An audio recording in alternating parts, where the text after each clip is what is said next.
Hi, I'm Brodie and I'm going to give you a tour of the electronics lab. So here we have all our consumables from Würth Elektronik, along with loads more connectors, more consumables, mechanical objects, lots of nice information from Würth Elektronik.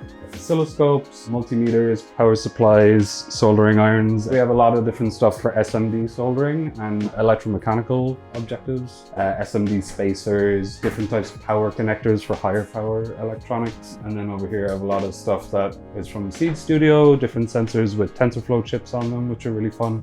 To get access to this lab, you need to sign up for the electronics workshop with me. What I'll do is run you through how to make a very basic circuit with an integrated circuit, and then teach you how to use all the different tools in here. So to use the lab after you've actually done the workshop, you will need to be a member of MotionLab. That grants you access to using all these consumables. You can use as much as you like, 24/7 access to the lab as well.